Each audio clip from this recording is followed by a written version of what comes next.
আসসালামু আলাইকুম। প্রিয় শিক্ষার্থী, সবাই কেমন আছেন? আশা করছি সবাই অনেক ভালো আছেন এবং সুস্থ আছেন। নতুন দিনের নতুন আলোয়, ধোঁয়া ওঠা চায়ের উষ্ণতায়, শীতের এই মিষ্টি হাওয়ায় সবাইকে জানাচ্ছি আন্তরিক শুভ সন্ধ্যা। চাকুরির প্রস্তুতিমূলক আজকের এই বিশেষ ক্লাসে আপনাদের সবাইকে স্বাগত জানাচ্ছি ১৯তম শিক্ষক নিবন্ধন প্রস্তুতির আরও একটা এক্সক্লুসিভ মডেল টেস্টে।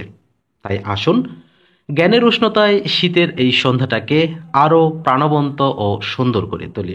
আপনাদের চাকরি প্রস্তুতিমূলক এই কষ্ট, এই পরিশ্রম অত্যন্ত দ্রুত লাঘব হয়ে সকলের একটা কর্মসংস্থানের ব্যবস্থা হোক, এই প্রত্যাশা ও শুভকামনা জানিয়ে শুরু করছি আমাদের আজকের ১৯তম শিক্ষক নিবন্ধন প্রস্তুতিমূলক এক্সক্লুসিভ মডেল টেস্ট ৩২ নাম্বার। শুরুতেই আমরা সাজিয়েছি আজকে গণিত অংশ দিয়ে, যা অত্যন্ত গুরুত্বপূর্ণ এবং সুপার টেকনিক যুক্ত করা হয়েছে শুধু আপনাদের উপকারার্থে। শুরুতে আমাদের যে প্রশ্নটি রয়েছে, পিতা ও পুত্রের বয়সের গড় ৩০ বছর। আমি বারবার বলেছি, যখনই গড় দেওয়া থাকবে সাথেই আপনারা মোট বের করে নেবেন। তাহলে এখানে আমাদের কত রয়েছে? ৩০ বছর রয়েছে। কত? গড় রয়েছে, তার মানে দুইজনের গড় বয়স যদি ৩০ হয়, তার মানে মোট বয়স কত হবে? ৬০ বছর হবে। ওকে, তাহলে এই ৬০ বছর। ওকে, এখন আমাদের এখানে বলা আছে ৬ বছর পরে তাদের বয়সের অনুপাত ৫:১ হবে। তার মানে এখানে আরো ১২ আমরা যোগ করে নেব। তাহলে কত হলো? ৭২। তাহলে এখানে ৫:১ রয়েছে, তার মানে ৫ আর ১ কত হয়? ৬ হয়। আমরা যদি এক্স ধরে নিই, তার মানে এখানে 6x = 72 হবে। তার মানে এখানে এক্স এর মানটা কত হচ্ছে? ১২ হচ্ছে, অর্থাৎ ৬ × ৭২। তাহলে এখন আমাদের কিসের বয়স এখানে চেয়েছে? পুত্রের বর্তমান বয়স কত? তাহলে এখানে পুত্রের বর্তমান বয়স, আমরা যেহেতু এখানে ১২ বছর, এটা কখন? ৬ বছর পরের। তার মানে এখান থেকে জাস্ট আমরা -6 করলে কত পেলাম? 6। তার মানে বর্তমান পুত্রের বয়স হবে 6 বা ৬ বছর। ৫টি ঘন্টা একত্রে বেজে যথাক্রমে ৩, ৬, ৯, ১২ এবং ১৫ সেকেন্ড অন্তর অন্তর বাজতে লাগলো। কতক্ষণ পর ঘন্টাগুলো পুনরায় একত্রে বাজবে? আমার ক্লাসে আমি সচরাচর বলে থাকি, যখন কতক্ষণ পর পর একত্রে বাজবে এই জাতীয় অঙ্ক থাকে, তখন অঙ্কে যে সকল অঙ্ক বা সংখ্যা দেওয়া থাকবে সেগুলোর লসাগু করতে হবে। তাহলে এখানে ৩, ৬, ৯, ১২, ১৫ সবগুলোকে যদি আমরা লসাগু করি, তাহলে ১৮০ হবে। আর এই ১৮০ যেহেতু আমাদের সেকেন্ডের হিসাব রয়েছে, ১৮০টিকে আমরা যদি এখানে মিনিটে কনভার্ট করি, তখন কি হয়ে যাবে? ৩ হয়ে যাবে, অর্থাৎ ৩ মিনিট হয়ে যাবে। তাহলে আমাদের এখানে হবে ৩ মিনিটটাই সঠিক উত্তর। আশা করছি বিষয়টা বুঝাতে পেরেছি। এর পরবর্তীতে যে অত্যন্ত গুরুত্বপূর্ণ অঙ্কটি রয়েছে, সেটা যদি ৩ জন পুরুষ বা ৫ জন বালক একটি কাজ ২০ দিনে করতে পারে, ৪ জন পুরুষ এবং ১০ জন বালক কাজটি কত দিনে করতে পারবে? আমরা অবশ্যই এটাকে একটু কনভার্ট করে নিব। এখানে আমরা পুরুষে রূপান্তর করব। ৫ জন সমান যদি ৩ জন হয়, তাহলে এখানে ১০ জন সমান কতজন হবে? নিশ্চয় ৬ জন হবে। তার মানে এই যে এই ৪ জন পুরুষের সাথে আরো ৬ জন আমরা এখানে যুক্ত করে নেব। তাহলে মোট কত হবে? ১০ জন হবে। আর এখানে ৩ জন পুরুষের আমরা হিসাবটা করব। এখন আমরা ক্যালকুলেশনে যদি আসি, তাহলে ৩ জন পুরুষ কাজটি কত দিনে করতে পারে? ২০ দিনে। তাহলে আমরা কাজটি করব, ৩ জন পুরুষ করে ২০ দিনে। তার মানে একজন যদি করতে যায়, নিশ্চয়ই সময় বেশি লাগবে। তাহলে ২০ × ৩। এবারে যদি ১০ জন করে, নিশ্চয়ই ১০ দ্বারা ভাগ হবে। ১০ দিয়ে যদি আমরা ২০কে কাটি, ২ হবে, ৩ × ২ = ৬। তাহলে এখানে ৩ × ২ = ৬ হবে আমাদের সঠিক উত্তর। তাহলে এখানে ওই কাজটি কত দিনে হবে? এটা ৬ দিনে হবে, আর এটাই হবে আমাদের সঠিক উত্তর। ৮ জন লোক একটি কাজ ১২ দিনে করতে পারে। ২ জন লোক কমিয়ে দিলে কাজটি সম্পন্ন করতে শতকরা কতদিন সময় কম লাগবে? এটা কিন্তু একটু বোঝার বিষয়, বুঝবেন। ৮ জন লোক একটি কাজ ১২ দিনে করে, তাহলে ২ জন লোক কমিয়ে দিলে কাজটি সম্পন্ন হতে শতকরা কতদিন সময় লাগবে? তার আগে আমাদের জানতে হবে যে ৬ জনে কতদিন সময় করতে পারে। তাহলে ৮ জনে করে ১২ দিনে, তাহলে একজনের করতে নিশ্চয়ই সময় বেশি লাগবে, এই জন্য আমরা ৮ লিখলাম। তাহলে যেহেতু ২ জন কমিয়ে দিতে বলেছে, তাহলে এখানে ৬ জন। তাহলে ৬ জনে হলে কত? ১২ × ৮ ভাগ ৬। ৬ দিয়ে যদি আমরা ১২কে কাটি ২, ৮ দুগুণে এখানে ১৬। তাহলে বিষয়টা বুঝুন, আগে ৮ জনের লাগতো ১২ দিন, এখন ৬ জনের লাগে কত দিন? 16 দিন। তার মানে কত, শতকরা কত? তার মানে 12 দিনে বেশি লাগে 4 দিন। একে কত, 100 কত, আমরা এইভাবে পার্সেন্টেজটা করে নেব এখন। তার মানে 12 দিনের সময় বেশি লাগলো 4 দিন। তার মানে একদিনের সময় 4/12, যেহেতু আমাদের এখানে 100 বের করতে হবে অর্থাৎ শতকরা বের করতে হবে, 4 গুণন 100 ভাগ 12। তাহলে 4 দিয়ে যদি আমরা 12কে কাটি তাহলে 3 হবে 103। তাহলে আমাদের অপশনে যেহেতু 103 রয়েছে, সুতরাং এটি হবে আমাদের সঠিক উত্তর। এরপরে আমাদের যেটা রয়েছে যে 5% হারে 5,000 টাকার 2 বছরের সরল ও চক্রবৃদ্ধি মুনাফার পার্থক্য কত? যদিও আমি এখানে এই কথাটা কখনো উল্লেখ করি না, মুনাফাই সবসময় বলা হয়। তাহলে এখানে একটা বিষয় দেখতে হবে, আমাদের যে আই ইকুয়াল পি এন আর এর যে মানে যে সূত্রটা আছে সেটা প্রথমত আমরা ব্যবহার করব। তাহলে আই সমান পি এন আর, তাহলে এখানে আই সমান পি এন আর ভাগ 100 বা 100। তাহলে পি কত ছিল এখানে? 5,000 টাকা ছিল, রাইট? পার্সেন্ট কত? 5%, 2 বছর। তাহলে এখানে আমরা সরাসরি করব কত, 5,000 গুণন 2 গুণন 5 ভাগ কত করব? 100 করব। আমরা শূন্যগুলো যদি কেটে দিই তাহলে কত হবে? 5 দুগুণে 10, আর 10 দিয়ে 50কে গুণ করলে 500 হবে। এটা কি পেলাম আমরা? সরল মুনাফা পেলাম। এবার আমাদের বের করতে হবে চক্রবৃদ্ধি মুনাফা। চক্রবৃদ্ধি মুনাফা আমরা কিভাবে বের করব? ওই যে সি সমান যেটা আমরা লিখি, C equal P into 1 plus r to the power n, এই সূত্রটা ব্যবহার করতে হবে। তাহলে পি কত? 5,000 প্লাস 1, আর এর মানটা কত? আর এর মানটা আমরা কত ধরছিলাম? 5% ছিল, তার মানে 5-এর 100 এখানে আমরা লিখব। এরপরে এন কত? 2 বছর, যেহেতু চক্রবৃদ্ধির কথা বলা হয়েছে। তাহলে এখানে আমরা নর্মালি ভাবে 5,000 লিখলাম গুণ, এখন এটা যদি আমরা কাটাকাটি করি, যেমন এখানে 5 দিয়ে 100কে কাটলে হবে 20, তখন আমরা নর্মালি এভাবেও করতে পারি, লসাগু করতে পারি। লসাগু করলে উপরে হবে 105, নিচে হবে 100। তাহলে উপরে যদি 105, এখানে যেহেতু স্কোয়ার আছে তাহলে 105 আমরা 2 বার লিখতে পারি, নিচে 100টাও আমরা 2 বার লিখতে পারি। তাহলে 2 শূন্য 2 শূন্য কাটবো, আচ্ছা 3টা শূন্য আমরা কাটতে পারি, এখানে 10 থাকবে।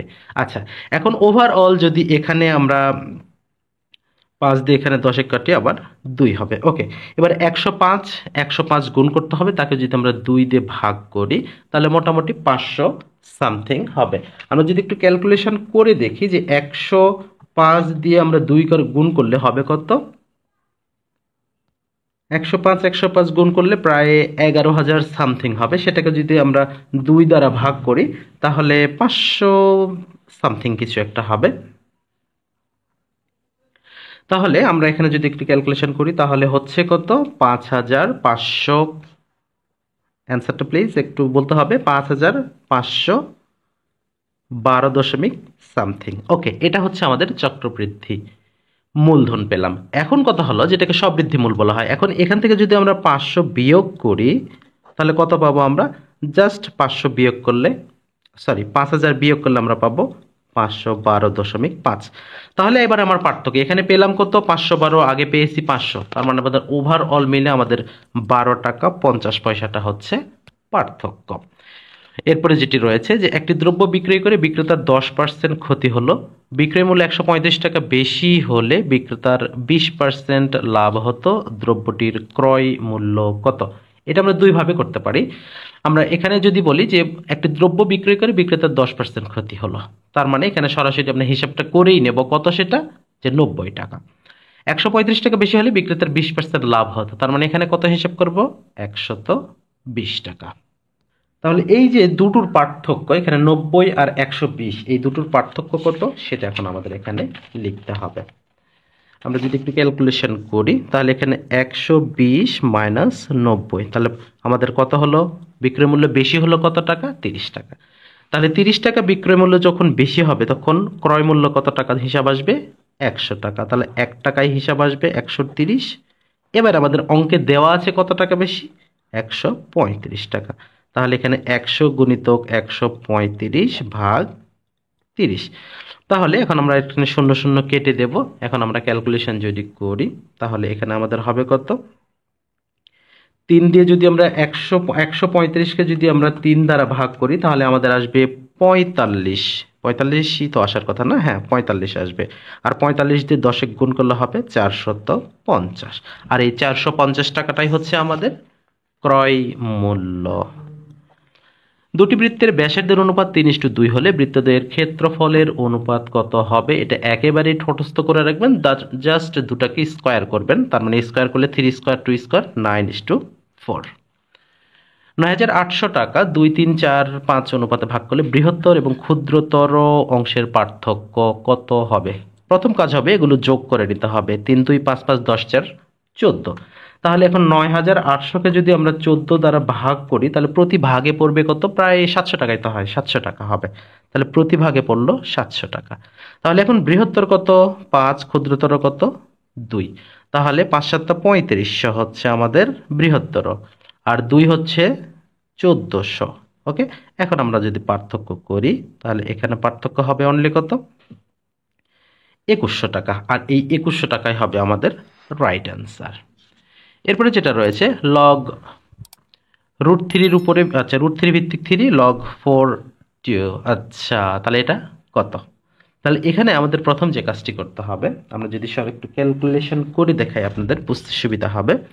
যেমন এখানে লগ √3 উপরে 3 রয়েছে প্লাস লগ 4 উপরে 2 রয়েছে। ওকে, এখন কথা হলো ভিত্তিগুলো আগে আমাকে মিলাতে হবে। তাহলে এখানে লগ, তাহলে √3 উপরে এখানে আমাকে √3 করতে হবে, যেহেতু আমাদের এটা মিলাতে হবে। তাহলে √3 উপর যদি আমি স্কোয়ার দিই, যেমন √3 উপরে যদি আমি স্কোয়ার দিই তাহলে স্কোয়ার রুট কেটে যাই, 3টা ঠিক থাকলো, রাইট? আচ্ছা, একইভাবে যদি এখানে আমরা 4, তাহলে এখানে যদি 4 লিখি, আমাদের তো 2 মিলাতে হবে না, তাহলে যদি √2 লিখি মানে √4 লিখি তাহলে তো 2 মিলে গেল, আমাদের ভিত্তিটাও মিলে গেল। এটা হলো কথা। বাট এখানে 4 এর উপরে আমাদের হিসাব করতে হবে। এবারে এখন 4 এর উপরে আমাদের √2 না দিয়ে এখানে হাফ দিতে হবে। ঠিক আছে বিষয়টা? তাহলে আমাদের ভিত্তি এবং পাওয়ারটা মিলে গেল। এবারে আসি, এই যে এখানে মিলে গেছে তার মানে এটার মান 1 হবে, আর এই 2টা আসবে সামনে, প্লাস হাফ যদি সামনে আসে তাহলে এখানে লগ 4 ভিত্তিক 4 হয়ে যাবে। তাহলে এখানে 2 দুগুণে 4, তাহলে 4 + 1/2, তার মানে 5 এর 2 হচ্ছে আমাদের এখানে সঠিক উত্তর। আশা করছি বিষয়টা বুঝাতে পেরেছি। অর্ধবৃত্তস্থ কোণের মান কত? অর্ধবৃত্তস্থ কোণের মান সর্বদাই হবে 90 ডিগ্রি। এরপরে খুবই গুরুত্বপূর্ণ একটি প্রশ্ন রয়েছে, √3 এর উপরে পাওয়ার 4 রয়েছে এবং √5 এর উপরেও পাওয়ার 4 রয়েছে। তাহলে এই জিনিসটা আমরা কিভাবে করব? যেমন √3 এর উপরে আমরা আলাদাভাবে পাওয়ার 4 নিলাম, আর কত রয়েছে? √5। √5 এর উপরেও আলাদাভাবে পাওয়ার 4 আমরা নিলাম। তাহলে √3 এর উপর 4 মানে কত বলেন তো? √3 কয়বার আছে? 4 বার আছে। তাহলে আমরা যদি এইভাবে নেই √3 স্কোয়ার, √3 স্কোয়ার, এভাবে নেওয়া যায় না? নিশ্চয়ই নেওয়া যায়। একইভাবে আমরা √5 নেব, √5 স্কোয়ার, √5 স্কোয়ার। এবারে দেখেন সকল ক্ষেত্রে স্কোয়ার রুট কেটে যায় কিনা? যায়। তাহলে এখানে 3 3 9 গুণন 5 5 25, তাহলে 5 নং 45। তাহলে এককের ঘরে 5 থাকবে, তাহলে এককের ঘরে আমাদের 5 আছে একটাই, সেটা হচ্ছে 225, আর এই 225টাই হবে আমাদের রাইট অ্যান্সার। যদি a² + 1/a² = 51 হয় তবে a - 1/a এর মান কত? তাহলে এখানে বীজগণিতিক যে মান নির্ণয়ের টার্ম রয়েছে, তাহলে এখানে a - 1/a এর মান আমরা নর্মালি যদি করি, এখানে আমরা পুরো অঙ্কটা একটু করতেই হয় বোঝানোর খাতিরে। যেমন a² - or প্লাস 1/a² = 51, এই তো অঙ্ক।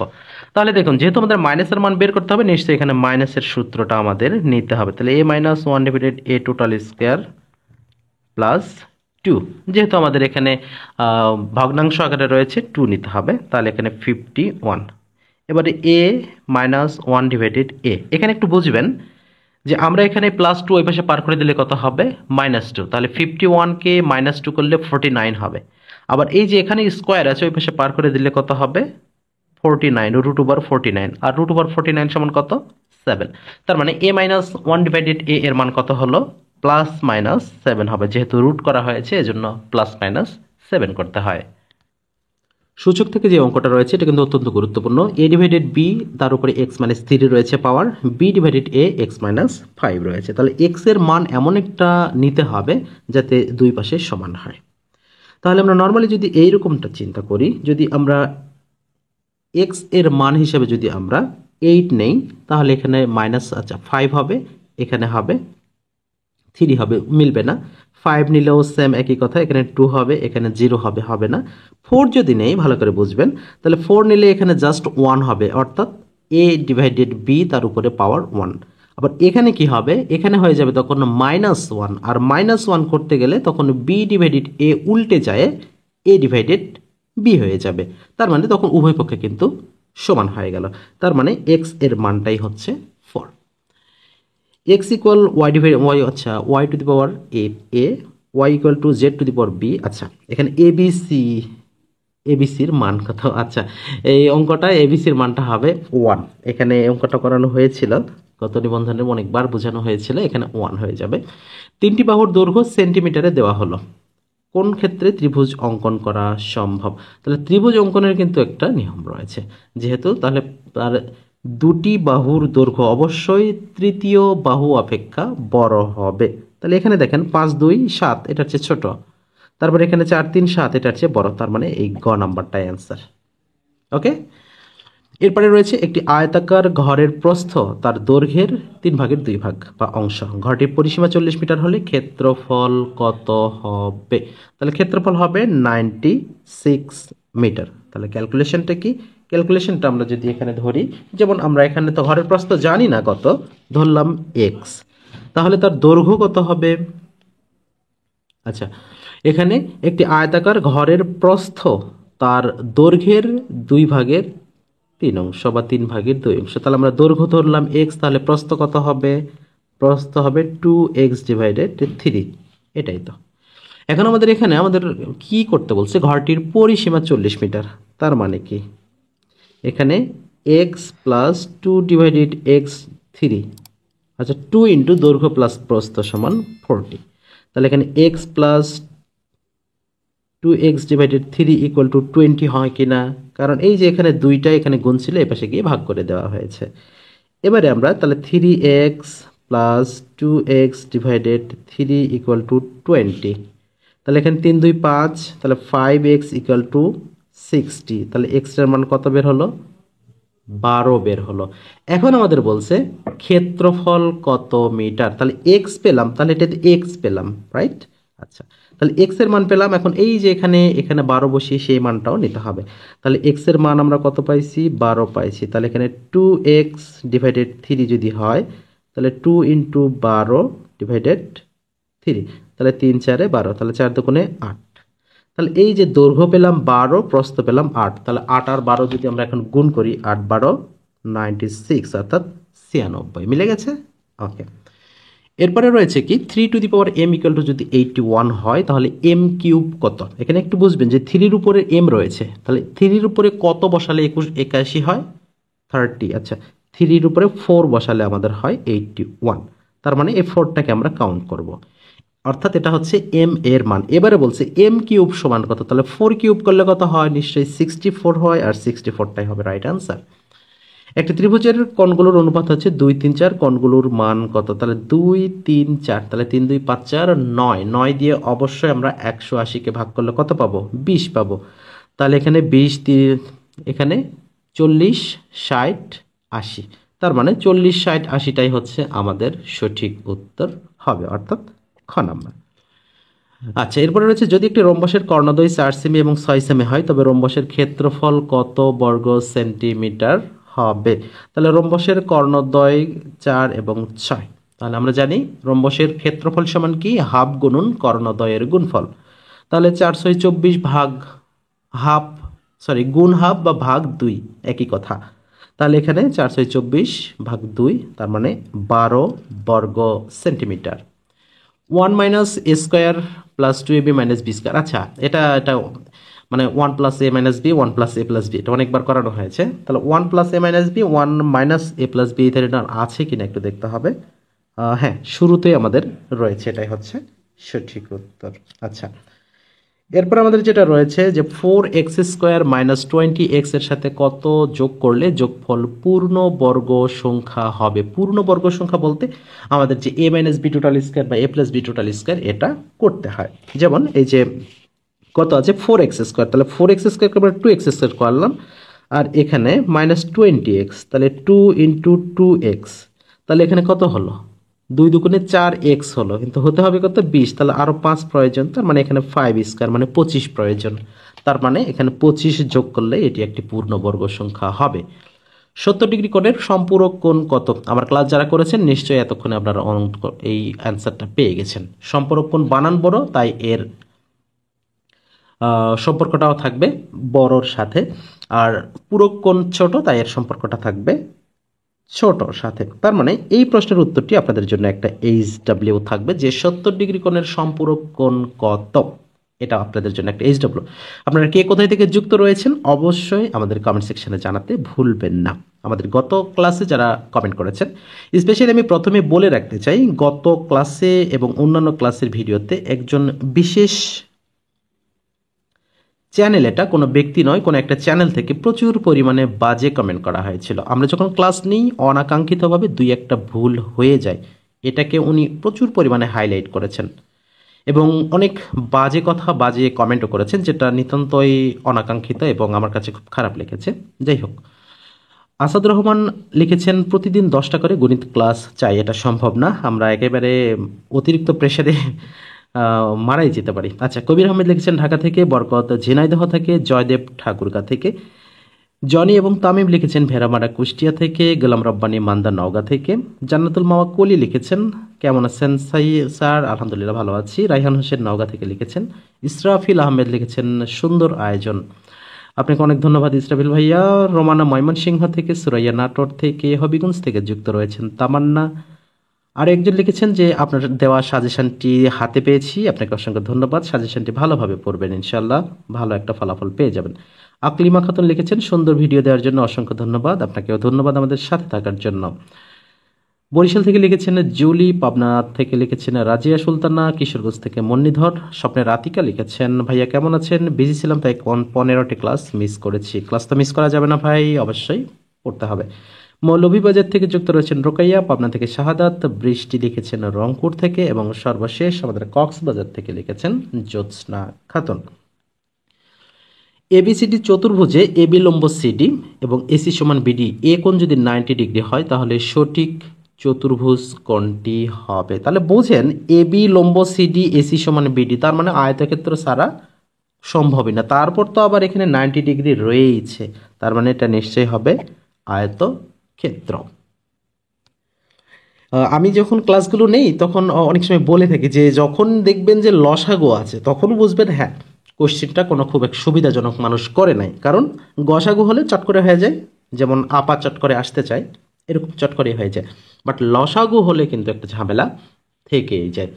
ওকে, তাহলে এখানে লসাগু যখন থাকবে তখন কিভাবে করব? লসাগু হচ্ছে প্রত্যেকটা টার্মে আমার একটা টার্ম থাকতে হবে এবং সেটাই হবে লসাগু। তাহলে এখানে একটা জিনিস আমরা দেখব যে প্রথমে আছে x³ - 1, তার মানে এখানে x - 1টা থাকবে, এখানে x³ + 1 রয়েছে, তার মানে এখানে x + 1 থাকবে, আবার এখানে x² + x² + 1, তার মানে এখানে শুধু প্রথম অংশ না a³ - b³ এর সূত্র করতে হবে, a³ + b³ এর সূত্র করতে হবে। আবার এটাতে যখন আমরা করব তখন আমাদের a² মানে x² + x + 1 x² - x+, এভাবে দুটো আসবে। তার মানে ওভারঅল যদি মিলে আমরা করি, জাস্ট এই দুটো যদি আমরা অ্যাডজাস্ট করি তাহলে আমাদের লসাগু প্রত্যেকটা টার্ম আমরা পেয়ে যাব। আর এই দুটো যখন অ্যাডজাস্ট করব তখন আমাদের x⁶ - 1টা হবে আমাদের লসাগু। 2n ভাগ 2n - 1 সমান কত? তাহলে এখানে পাওয়ার যেহেতু রয়েছে এবং ভাগ রয়েছে তাহলে জাস্ট 2 হবে, কারণ এনগুলো কেটে যাবে এবং অন্যান্য ক্ষেত্রে সব কেটে গিয়ে 2 হবে। বাংলা অংশের শুরুতেই অঘোষ অল্পপ্রাণ ধ্বনি কোনটি? অঘোষ অল্পপ্রাণ ধ্বনি বর্গের প্রথমটা হতে হবে, তাহলে এখানে চ হবে রাইট অ্যান্সার। বাক্যের ক্ষুদ্রাংশকে কি বলা হয়? বাক্যের ক্ষুদ্রাংশ যদি বলা হয় তাকে বলা হবে পদ। সাধু ও চলিত ভাষার পার্থক্য কোথায়? সাধু ও চলিত ভাষার পার্থক্য থাকে ক্রিয়াপদ এবং সর্বনাম পদের রূপগত ভিন্নতায়। বাক্যের সম্বোধনের পর কোনটি বসে? বাক্যের সম্বোধনের পরে অবশ্যই কমা বসাতে হবে। প্রথিত শব্দের অর্থ কোনটি? প্রথিত শব্দের অর্থ বোঝানো হয় বিখ্যাত। পত্রপাঠ বাগধারাটির অর্থ কি? পত্রপাঠ বাগধারাটির সঠিক উত্তর হচ্ছে অবিলম্ব। শ্রবণ শব্দের সঠিক প্রকৃতি প্রত্যয় কোনটি? শ্রবণ শব্দের সঠিক প্রকৃতি প্রত্যয় হবে শ্রু যুক্ত অন, অর্থাৎ গ নাম্বারটা হবে। এরপর রজক এর স্ত্রীবাচক শব্দ কোনটি? রজক স্ত্রী শব্দ রজকী এবং রজকিনী, এখানে বানান হিসেবে রজকীটাই হবে সঠিক উত্তর। তবে আপনারা যদি কোনো বইয়ে রজকিনী পেয়ে থাকেন অবশ্যই একটা ছবি তুলে কমেন্ট করার জন্য অনুরোধ করছি, সেখানে কোন বানানটা কিভাবে রয়েছে। নিত্য স্ত্রীবাচক শব্দ কোনটি? নিত্য স্ত্রীবাচক বা পুরুষবাচক শব্দের ক্ষেত্রে আমি বরাবরই বলে থাকি যেটা শুধু পুরুষদের জন্য ব্যবহার হয় সেটা নিত্য পুরুষবাচক, আর যেটা শুধু মেয়েদের জন্য ব্যবহার হয় সেটা নিত্য স্ত্রীবাচক। তাহলে এখানে যদি আমরা সৎমা বলি, সৎমা কিন্তু শুধু মেয়েদের ক্ষেত্রে ব্যবহার করা যায়। যা বলা হবে এর বাক্য সংকোচন কোনটি? যা বলা হবে সেটা হবে বক্তব্য। ওকে, তাহলে এখানে রাইট অ্যান্সার হবে বক্তব্য। কর্মে অতিশয় তৎপর, এটাকে বলা হয় তড়িৎ কর্মা নাকি করিত কর্মা? এটা নিয়ে এটা হবে তড়িৎ কর্মা। খিড়কি শব্দের বিপরীতার্থক শব্দর কি? খিড়কি শব্দের অর্থ মূলত বোঝানো হয়ে থাকে যে ছোট্ট, মানে যে যে আমাদের সাধারণত বাড়ির যে ছোট ছোট দরজা থাকে এগুলোকে বলা হয় খিড়কি, যার বিপরীত শব্দ হবে সিংহদ্বার। পৃথিবীর সমার্থক শব্দ কোনটি? পৃথিবীর সমার্থক শব্দ গতকালও পড়ানো হয়েছিল, অবনী। মুক্তি এর প্রকৃতি প্রত্যয় কোনটি? মুচ, অবশ্যই কথাটা থাকবে মুচ, নিচে হর্ষ চিহ্ন থাকবে, তারপর তি অর্থাৎ কয়ে তয়ে রস্বইকার, যেটা আমাদের ক নম্বর অপশনে রাইট অ্যান্সারটি রয়েছে। মুজিব বর্ষ কোন সমাস? আশা করি প্রশ্নটা কোনোভাবে আসার সম্ভাবনা নেই, যদিও তারপরে এসেছে মুজিব বর্ষ কোন সমাস, সেটি হবে কর্মধারয় সমাস। কালান্তর, যেহেতু শেষে অন্তর রয়েছে তার মানে এটা নিঃসন্দেহে বোঝাই যাচ্ছে কি হবে অন্যকাল, কারণ এখানে নর্মালি সন্ধির কোনো নিয়মই থাকে না, সমাসের কোনো নিয়মই থাকে না, তার মানে অন্যকাল। এবারের সংগ্রাম স্বাধীনতার সংগ্রাম বাক্যটিতে স্বাধীনতা শব্দটি কোন কারকে কোন বিভক্তি? তাহলে এখানে হবে নির্মিতার্থে ষষ্ঠী বিভক্তি। পড়াশোনায় মন দাও বাক্যে পড়াশোনাই শব্দটি কোন কারকে কোন বিভক্তি হবে? তাহলে এখানে কর্তায় সপ্তমী রয়েছে, কর্মে সপ্তমী, অপাদানে সপ্তমী এবং অধিকরণে সপ্তমী। তাহলে এখানে আমরা প্রশ্ন যদি করি কোথায় মন দাও, তাহলে কোথায় দ্বারা প্রশ্ন করলে সেটা হবে অধিকরণ কারক, আর পড়াশোনার সাথে অযুক্ত ছিল তাই এটি হবে অধিকরণে সপ্তমী। সন্ধিতে চ এবং জ এর নাসিক্য ধ্বনি কি হয়? এখানে তালব্য হয়ে যাবে তখন। প্রত্যাবর্তন শব্দের সন্ধি বিচ্ছেদ। প্রত্যাবর্তন প্রতিযুক্ত আবর্তন, গ নম্বরে রয়েছে সঠিক উত্তর। ইনভয়েসের বাংলা পারিভাষিক রূপ কি? যারা বিশেষ করে মার্কেটিংয়ে জব করছেন, ইনভয়েস এর সংক্রান্ত বা মার্কেটিং সেক্টরে যারা রয়েছেন তারা খুব ভালোভাবে জানবেন যে ইনভয়েস শব্দটার অর্থ হচ্ছে চালান। তাহলে এখানে সঠিক উত্তর হবে চালান। লুক বিফোর ইউ লিভ, এই কথাটার সঠিক অর্থ কি? এগুলো কিন্তু অবশ্যই আসবে, এই ধরনের প্রশ্নগুলো আমরা যে প্যাটার্নগুলো দিয়েছি প্রশ্নের এগুলো কিন্তু ভালোভাবে পড়বেন। আর আমাদের যে সাজেশনটুকু আছে সেই সাজেশনে তো সব কিছু দেওয়াই রয়েছে। তারপরেও তাহলে লুক বিফোর ইউ লিভ বলে দেখে পথ চলো, বুঝে কথা বলো। নত্যবিধি অনুসারে কোন বানানটি শুদ্ধ রয়েছে? নত্যবিধি অনুসারে সবচেয়ে শুদ্ধ বানান হচ্ছে পূর্বাহ্ন। র যদি থাকে নিশ্চয় সেটি ন নিচে যাবে। সবচেয়ে সহজ কথা বলবেন, র থাকলে নটা নিচে যাবে। শুদ্ধ বাক্য নির্দেশ করুন। দৈন্যতা কখনো হয় না, এটা হয় দৈন্য। তাহলে দৈন্যতা যদি বলা হয় সেটি হবে না, দীনতা হতে পারে বা দৈন্য হতে পারে। তাহলে দীনতা প্রশংসনীয় নয়। শুদ্ধ বানান কোনটি? স্বায়ত্তশাসন শ্রদ্ধাঞ্জলি হবে না, উপরযুক্তটা আমার কাছে মনে হচ্ছে এটা রাইট রয়েছে, কারণ স্বায়ত্তশাসন তয় ব হয় না, তয় ত হয়। শ্রদ্ধাঞ্জলি লয় রস্য ইকার হয় এবং দারিদ্র হয়, দরিদ্রতা হয়। তার মানে উপরযুক্তটাই আমার কাছে ওভারঅল মিলে সঠিক মনে হয়েছে। ইংরেজি অংশের শুরুতে যেটি রয়েছে if I had tried again, if conditional, ভালো করে বুঝবেন আমাদের সাজেশনগুলোতে কিন্তু সুন্দরভাবে প্রত্যেকটা টপিকস থেকে প্রশ্ন করা আছে। তাহলে যেহেতু আই হ্যাড ট্রাইড রয়েছে তাহলে কুড হ্যাভের ব্যবহার করতে হবে, তাহলে I could have solved the problem. আজকাল নারীরা জীবনের সর্বক্ষেত্রে গুরুত্বপূর্ণ ভূমিকা পালন করছে, তার মানে নাওএডেজ ওমেন বা women are playing important role in all spheres of life. তাহলে ওভারঅল মিলিয়ে আমাদের কি মনে হচ্ছে, নাওএডেজ কথাটা তো ব্যবহার করতে হবে সর্বপ্রথম। Women are playing important role. আচ্ছা, তার মানে ঘ নাম্বারটা হবে। I fancy I turn a triple প্লল। তাহলে এখানে আই ফ্যান্সির পরে কি ব্যবহার করতে হয়, ভার্ব টু ব্যবহার করতে হয়। তাহলে I fancy I turned. He fell dash a trap, তার মানে কি সে ফাঁদে পড়েছে, তার মানে he fell into a trap. I would rather die then, তাহলে উড রাদার থাকলে এর পরবর্তীতে দেন ব্যবহার করতে হয়। তাহলে দেন THAN, তার মানে দেন বেগ, আমি মরে যাব তবুও ভিক্ষা করব না। এরপর হচ্ছে the prince has no ambition dash the throne. তাহলে নো অ্যাম্বিশন ফর দ্য থ্রোনটা হচ্ছে রাইট অ্যান্সার। এবং which is the noun of the word wise, wise এর নাউন ফর্ম কোনটি? আর এটি সঠিক উত্তরটি হবে ওয়াইজডম। আচ্ছা, আপস অ্যান্ড ডাউনস মিনস, এটা নর্মালি আমরা বুঝতেই পারতেছি যে উপরে এবং নিচে, তাহলে এখানে উঠা নামা আমরা সহজে rise and fall. The verb of strong, strong এর ভার্ব ফর্ম কোনটি? এটা হচ্ছে strengthen. Dash the best companion in life, এবারে কিন্তু বইয়ের কথাটা চলে এসেছে, books are man's best companion of life, তার মানে এখানে ক নাম্বারটা হচ্ছে সঠিক উত্তর। আর এই বই থেকে যেটি মনে পড়লো, 19তম শিক্ষক নিবন্ধনের জন্য আমাদের যে স্পেশাল একটা শর্ট সাজেশন বই আকারে তৈরি করা হয়েছে, আপনারা ইতিমধ্যে অনেকেই নিয়েছেন। প্রথম ধাপে পাঠানো হয়েছে, দ্বিতীয় ধাপে আমরা পরশুদিন পাঠিয়েছি। আগামী মঙ্গলবার তৃতীয় ধাপেরগুলো পাঠানো হবে ইনশাআল্লাহ। আপনারা যারা এখনও পর্যন্ত আমাদের সাজেশনটুকু সংগ্রহ করেন নাই, অবশ্যই সংগ্রহ করে নেবেন।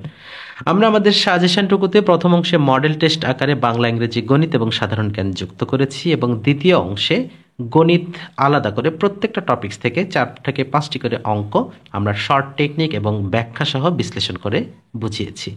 আমরা আশা করি আমাদের এই সাজেশনটুকু যদি আপনি ভালোভাবে কভার করতে পারেন, প্রিলিমিনারি পাস করার নিয়ে আপনার কোনো টেনশন বা কোনো ধরনের কোনো কিছু করতে হবে না ইনশাআল্লাহ।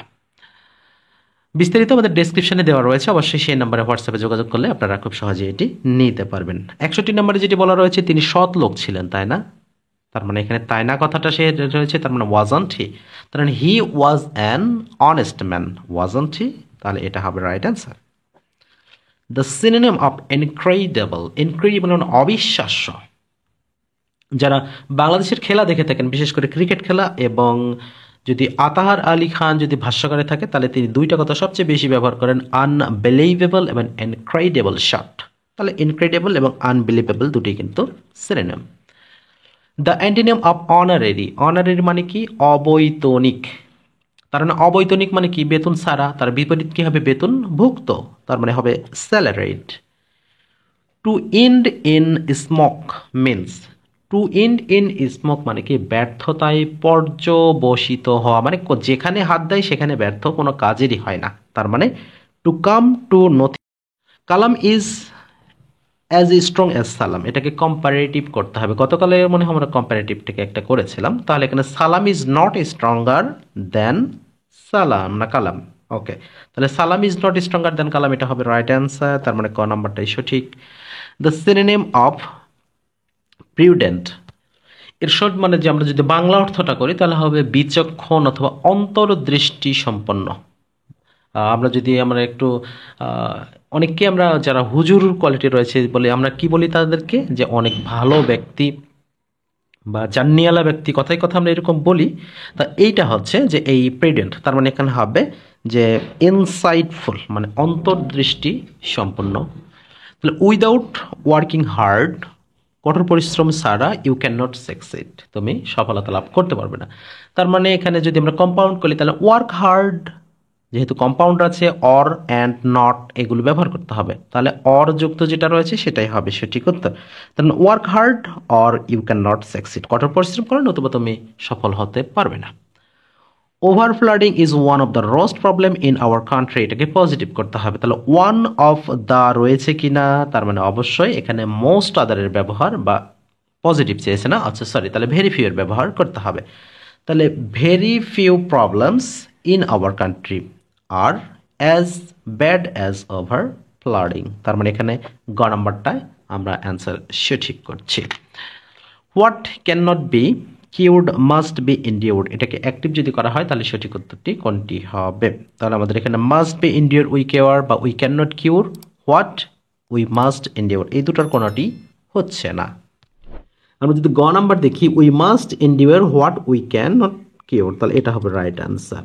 Late us love our country, এটাকে সিম্পল করতে হবে।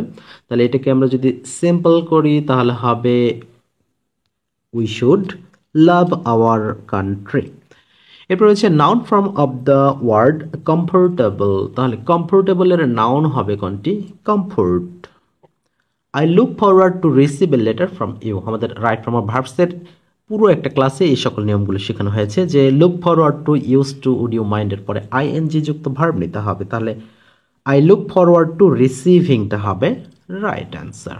He is so dull that he can not understand anything, সে এতটাই গাধা বা বোকা যে সে কিছুই বুঝতে পারছে না, তার মানে he can not understand anything. I have left the room but he dash the room, তাহলে এখানে দুইটা ঘটনা ঘটেছে। তাহলে I have left the room but he has entered the রুমটা হবে রাইট অ্যান্সার।